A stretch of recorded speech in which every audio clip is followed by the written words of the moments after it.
Habari. Leo kwenye interview yetu katika karatasi yako utaandika tu jina lako, utaandika tu na jibu la swali ambalo utakalo kusomea. Swali la kwanza, kampuni ya Silink Cargo inatoa mizigo wapi na kupeleka wapi? This man. Hey Siri, kampuni ya Silink Cargo inatoa mizigo wapi kupeleka wapi? Kampuni ya Silink Cargo inatoa mizigo China kuleta Tanzania kwa njia ya meli. This man. Hey Siri, kampuni ya Silink Cargo inatumia siku ngapi kusafirisha mizigo kutoka China kuja Tanzania kwa njia ya meli? Siku 25 hadi 30 tu. Swali la tatu, kwa upande wa China kampuni ya Silink Cargo inapatikana wapi?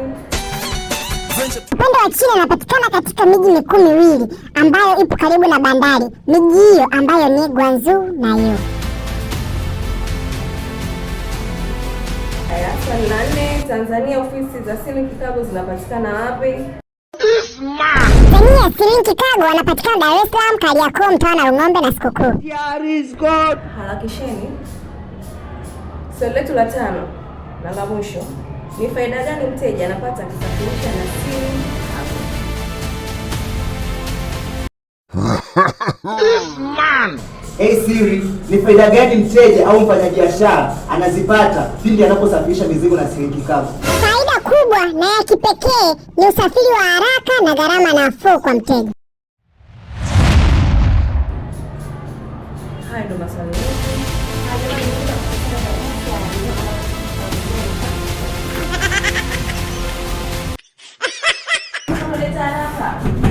Kaka, muda umeisha.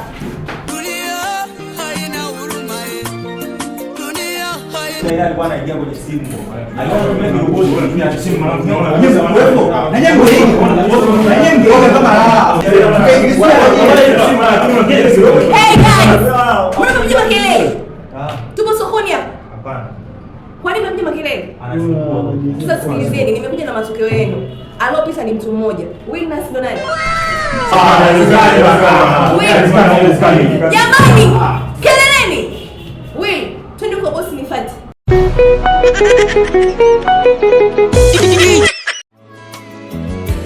There's a place in your heart and I know that Wilnas, ingia.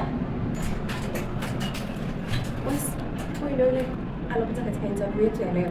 Aya. Hivi kunielewa au? Nimekwambia tunahitaji mfanyakazi wa kike.